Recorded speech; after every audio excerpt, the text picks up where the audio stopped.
বিয়েবাড়ি ছিল আর আমার বাকি বোনেরাও সাজগোজ করছিল, তো আমি কোনো রকমভাবে আইশ্যাডো প্যালেটের স্পেস পাইনি।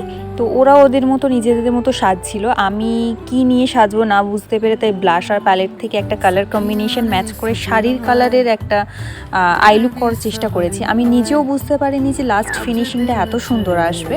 তো তোমরাও দেখে বলো কেমন হয়েছে। এরকম সহজ টিপস জানতে অবশ্যই ভিডিওগুলো দেখো আর লাইক কমেন্ট শেয়ার করো। এই যে এইভাবে একটা স্মোকি ক্রিয়েট করে নিয়েছিলাম, তারপরে আমি একটু শিমার দেবো ভেবেছিলাম, যেহেতু ওই মুহূর্তে আমি আমার আইশ্যাডো প্যালেটটা ওদের কাছ থেকে কিছুতেই পাচ্ছিলাম না, তাই আমি ভাবলাম যে শিমারের বদলে হাইলাইট প্যালেট থেকে আমি শিমারের কাজটা সেরে নিতে পারি। তো এই যে হাইলাইটার প্যালেট থেকে একটা হালকা কালার হাইলাইটার নিয়ে আমি ইনার কর্নারে দিয়েছি, আর মিডিল লিডে হচ্ছে একটা ডার্ক গোল্ডেন কালার হাইলাইটার নিয়ে সেটা মিডিল লিডে দিয়েছিলাম, যাতে করে আই লুকটা বেশি ইনহ্যান্স হয়।